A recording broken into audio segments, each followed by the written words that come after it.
Hello and welcome. Prepare to delve into a profound and startling geopolitical paradox. The tale of two neighboring nations, Yemen and Oman, nestled upon the southern fringe of the Arabian Peninsula. Despite their fundamental similarities, a shared border spanning 183 miles, 294 kilometers, comparable geographical features, and a common cultural heritage, their contemporary realities have diverged to such an extraordinary degree that the border separating them represents one of the world's starkest socio-economic divides. This is the story of how two countries, seemingly destined for a shared fate, follow dramatically different trajectories shaped by pivotal historical moments, contrasting leadership, and divergent policy choices. Today, one stands as a bastion of wealth, stability, and diplomatic neutrality. The other has become the very embodiment of a failed state, ravaged by an enduring civil war and a profound humanitarian catastrophe. The initial impression one gets when observing Yemen and Oman on a map is one of striking kinship. Both countries roughly cleave the southern tip of the Arabian Peninsula between them, share a similar shape, and are of comparable size. Yemen is slightly larger, roughly the size of France, while Oman is about the size of Italy. Their shared geography is marked by mountainous, desert, and coastal topography. Neither possesses permanent rivers, instead relying on seasonal streams known in Arabic as wadis, or dry riverbeds, which are only activated by sporadic heavy rainfall. Remarkably, both nations contain the two rainiest locations on the Arabian Peninsula within their upper highland regions, though Yemen's rainfall levels are considerably higher. This greater precipitation has historically rendered the mountainous regions of northwestern Yemen the most agriculturally productive and densely populated part of Arabia for millennia, utilizing ancient terrace farming techniques that predate the rise of Islam. This gave Yemen an early and massive advantage in demographic and agricultural power compared to its drier, less populous neighbor. Furthermore, both countries hold strategically vital positions guarding global maritime trade routes. This is a crucial, shared geopolitical asset. Oman is positioned at the edge of the Strait of Hormuz, linking the Persian Gulf and the Indian Ocean, a critical choke point for global oil and natural gas shipping, through which roughly one-fifth of the world's petroleum and one-third of the world's liquefied natural gas trade passes. Yemen controls territory on the eastern side of the Bab el-Mandeb Strait, the Gate of Tears, which funnels trade between the Suez Canal and the Indian Ocean. This positioning grants both nations immense geopolitical leverage. Beneath the surface, the geological resources are also comparable, with proven oil and gas reserves that are similar, although Oman holds slightly more of each. Culturally and religiously, the similarities continue.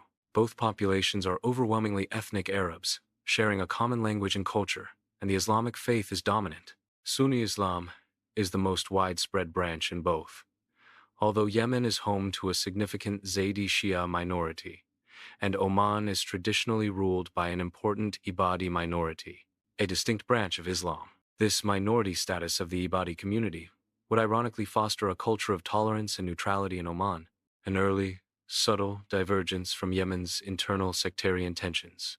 The Zaydi form of Shia Islam, primarily concentrated in the mountainous northwest of Yemen, traditionally holds a more politically activist view, with the historical role of the Zaydi Imam being both a spiritual and temporal ruler, leading to centuries of internal wars and rebellions.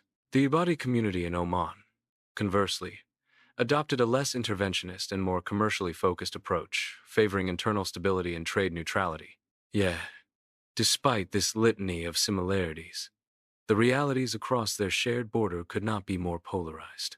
Yemen today is widely known as a textbook example of a failed state.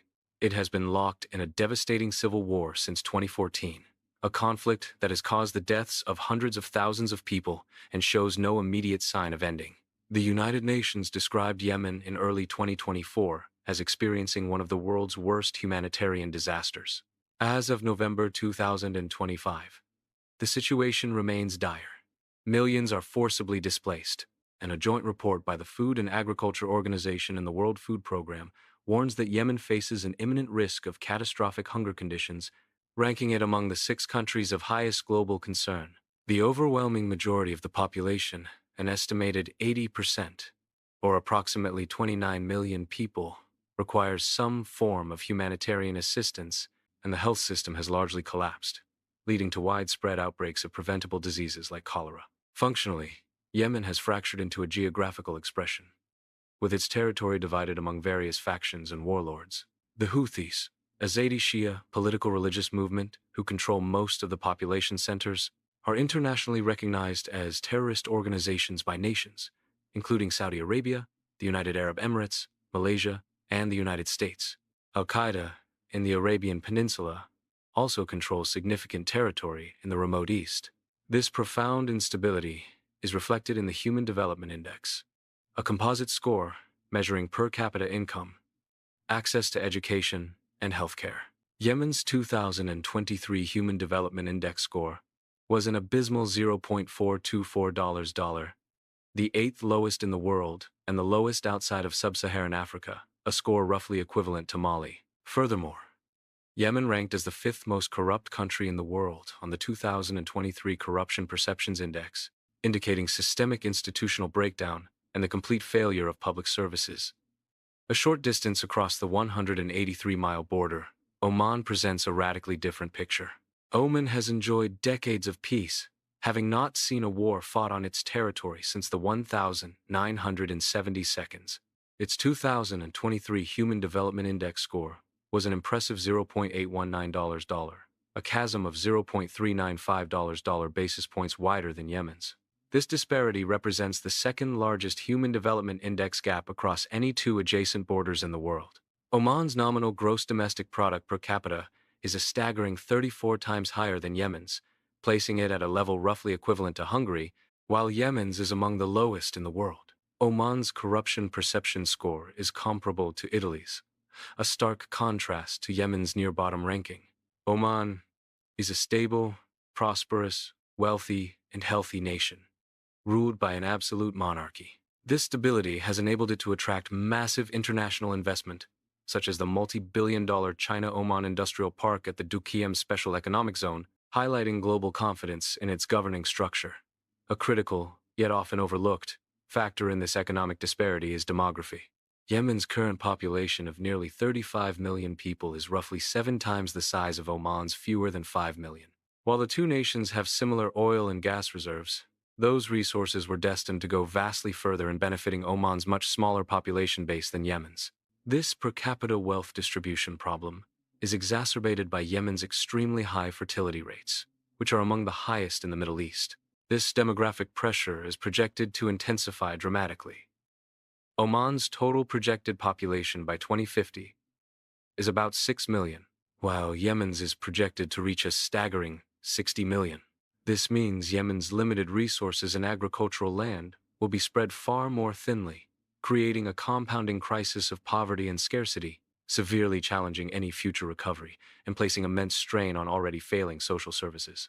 The origins of this massive divergence lie in their contrasting historical experiences, which shaped their institutions and political cultures. In the 16th century, both countries were conquered or colonized by non-Arab powers. The Ottoman Turks took over most of northern Yemen in 1519, controlling it for 400 years until the end of World War I. Meanwhile, the Portuguese took over most of modern-day Oman in 1507. Crucially, the people around the coastal capital of Muscat managed to expel the Portuguese much earlier, by 1650, leading to the declaration of the new Sultanate of Oman, making it the oldest continuously independent state in the Arab world. Leveraging their seafaring history, the Omanis built a vast maritime empire, controlling territories across the Arabian Sea, including the strategically important trade hub of Zanzibar. This early independence and maritime focus fostered a commercial, outward-looking, and politically unified identity. Yemen's colonization was much deeper and longer. The densely populated Zaidi Shia Northwest was controlled by the Ottomans until 1918, while the rest of modern-day Yemen was steadily colonized by the British, who seized the strategically vital port of Aden in 1839. When the Ottomans withdrew from the north in 1918, a theocratic Zaidi Shia religious leader seized power, establishing a theocratic kingdom, the precursor to the modern-day Houthi movement. This kingdom was marked by extreme corruption and an isolationism so profound that by 1950, Only 4 doctors were officially serving a population of 5 million people, and there were virtually no paved roads or modern schools, setting the country back decades. This autocracy led to mounting internal unrest and a violent coup d'état in 1962, supported by Gamal Abdel Nasser's Arab nationalist government in Egypt, triggering a devastating 8-year proxy civil war between the Nationalist Republic, supported by Egypt, and the deposed monarchy, supported by Saudi Arabia and other Arab monarchies. While the civil war raged in the north, radical Yemeni communists successfully pushed out the British from Aden in 1967 and proclaimed the independent People's Democratic Republic of Yemen, the first and only openly communist, Marxist, Leninist state in the Arab world. This government completely nationalized the economy, establishing an extreme command structure that was wholly reliant on foreign subsidies. By 1970, Yemen was fractured and divided between a nationalist Republican government in the north and a revolutionary communist government in the south, setting the stage for the second modern proxy war. Overlapping with the Cold War, the United States supported the north, while the Soviet Union heavily supported the communist south. The country's fate was thus cemented as a perennial battlefield for regional and global powers. When the Soviet Union collapsed in 1990, its subsidies to the south ceased abruptly, causing the communist economy to implode and paving the way for a fragile, doomed unification in 1990. The most decisive factors in the Great Divergence lie in the starkly contrasting leadership that emerged during the critical oil boom era. In North Yemen, a military officer named Ali Abdullah Saleh rose to power in 1978. Saleh became legendarily corrupt, effectively treating North Yemen as his personal property and embezzling immense amounts of the country's oil and gas wealth and foreign aid. A United Nations sanctions panel later concluded that Saleh was able to amass a personal fortune estimated between $32 and $64 billion United States dollars by 2012, all while the country's nominal gross domestic product per capita was less than $1,400 a year. His corruption was sophisticated, involving control over state monopolies, illicit oil smuggling, and land appropriation, facilitated through a vast network of cronies and shell companies. His support for Saddam Hussein's invasion of Kuwait in 1990 led Saudi Arabia to immediately expel more than 850,000 Yemeni guest workers, a sudden economic shock that destroyed a vital source of national income and remittances.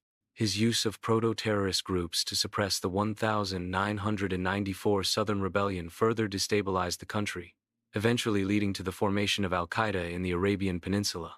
Saleh's singular focus on self-enrichment ensured that Yemen's resource wealth was systematically extracted, leaving no foundation for national development, education, or health care. In sharp contrast, Oman's trajectory was fundamentally altered by the rise of Sultan Qaboos bin Saud al Said in 1970. In 1970, Oman was as hopelessly poor as Yemen, widely regarded as an isolated, medieval Arab backwater. The ruling sultan at the time had virtually outlawed all technological development. Fearing the spread of communism from South Yemen, the British sponsored a bloodless coup d'état in 1970, led by Qaboos. Sultan Qaboos proved to be an incredibly competent and enlightened monarch. While maintaining the system of absolute monarchy, he became a reformist who liberalized and revolutionized Omani society. He heavily reinvested the kingdom's growing oil and gas wealth directly back into the country. When he took power, the entire country had only 3 schools, 19 medical facilities, and 10 kilometers of paved roads. By 1985, he had leveraged the wealth to build 500 new schools, 100 new medical facilities, and over 3,200 kilometers of paved roads. Beyond basic infrastructure, he invested in world-class cultural institutions like the Royal Opera House Muscat and the magnificent Sultan Qaboos Grand Mosque, showcasing a commitment to a modern cultural identity and religious tolerance. He outlawed slavery, granted women the right to vote, and established a parliament of elected officials. Unlike Saleh, who plundered his nation, Sultan Qaboos poured the nation's wealth into development and diversification. He instituted the policy of Omanization, a mandatory quota system for private sector jobs that required foreign companies to hire and train local Omani workers, ensuring the national wealth benefited Omani citizens directly. This strategy was so effective that in 2010, the United Nations bestowed upon Oman the honor of being first in the entire world for the advancement of its Human Development Index score over the preceding 40 years. The contrast between the two nations today reflects the enduring impact of these divergent leadership philosophies, especially as they tackle modern challenges. Following Sultan Qaboos's 50-year rule, his successor, Sultan Haytham bin Tariq Al Said, has vigorously pursued the next phase of national development through Oman Vision 2040, a national plan centered on economic diversification and fiscal sustainability. Despite being an oil-producing nation, Oman is proactively preparing for a post-hydrocarbon future. Key measures have included the introduction of a medium-term fiscal plan aimed at reforming public finances and reducing the national debt. A crucial modernizing step was the introduction of a 5% value-added tax on goods and services in 2021, a crucial move to broaden the country's non-oil revenue base. The current focus is on non-oil sector growth, with the economy projected to record real growth of about 2.9% in 2025, supported by robust performance in sectors like manufacturing, logistics, and tourism. Furthermore, Oman is heavily investing in sustainable energy, developing large-scale solar and wind farms to meet its long-term energy needs and align with global green economy goals, aiming to generate at least 30% of its electricity from renewable sources by 2030. Complementing its domestic stability, Oman has also pursued a unique foreign policy of radical neutrality, maintaining relations with nearly all regional players, including both Iran and its Gulf rivals. This neutrality is rooted in the Abadi tradition and has cemented Oman's value as an indispensable regional mediator, the Switzerland of the Middle East. Oman maintained relations with Iran after the 1979 Islamic Revolution and became the first Gulf Arab state to welcome an Israeli prime minister in 1994. Crucially, in the current conflicts, Oman has refused to join any military coalition, but has used its deep diplomatic channels to facilitate back-channel negotiations and sensitive prisoner exchanges, maintaining its stability and avoiding the entanglements that destroyed its neighbor. In Yemen, the civil war initiated by the Houthi seizure of the capital in 2014 remains the defining factor. The conflict pits revolutionary anti-monarchist theocratic Shia Islamist powers like Iran and Hezbollah, who support the Houthis, against status quo monarchist powers like Saudi Arabia and the United Arab Emirates. The result has been the catastrophic collapse of Yemen's economy. As of November 2025, the Houthis continue to dominate the security landscape. Their campaign of attacks on commercial maritime vessels in the Red Sea, declared in solidarity with the conflict in Gaza, has upended global shipping routes, forcing hundreds of merchant vessels to reroute around the Cape of Good Hope at the southern tip of Africa.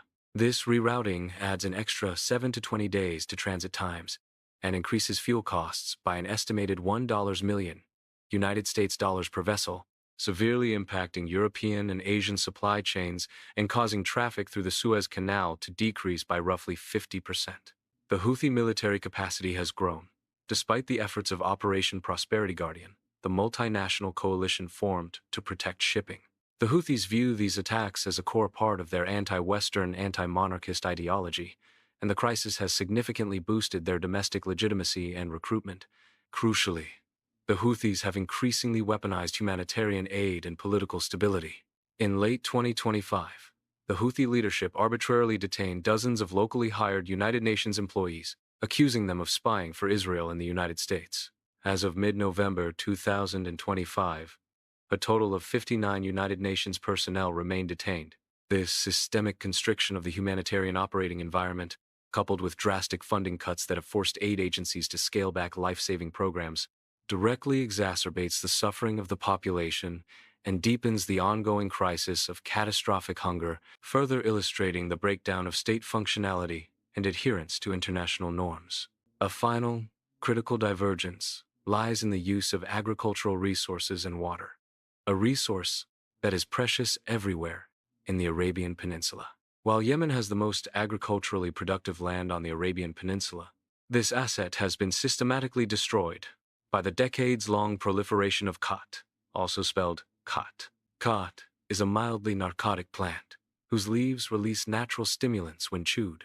Since the 1960 seconds, khat chewing has become virtually ubiquitous in Yemen. A 2007 United Nations study found that a staggering 72% of men and 33% of women chewed it regularly, with many spending hours of their working day engaged in the practice. This has a direct and severe impact on workplace productivity, diverting national income from productive economic activity and creating a perpetual state of economic stagnation. More devastatingly, the widespread cultivation of khat has crowded out more valuable cash crops that Yemen once exported, most famously coffee, but also various fruits and vegetables. The prized Yemeni coffee, known historically as mocha after the Yemeni port of Al-Mocha, has been largely replaced. Because khat is an extremely water-intensive crop, its cultivation is estimated to consume a massive 30% of the country's entire limited supply of irrigation water, accelerating the country's poverty and water scarcity. The over-extraction of groundwater for khat means that the main aquifer feeding Sana'a, the capital, is projected to be non-viable within a few years, a situation often referred to as day zero for the capital's water supply. This unsustainable water usage is irreversible and threatens to render the historical capital uninhabitable.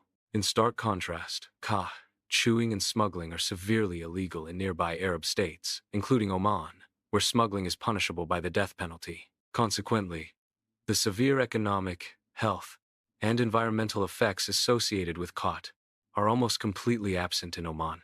The Omani government instead supports high-value agricultural exports and has invested heavily in water-efficient technologies and desalination plants to manage its scarce water resources, again prioritizing long-term national sustainability over short-term gratification. Ultimately, the vast differences between Yemen and Oman are the result of decades of contrasting policies and leadership.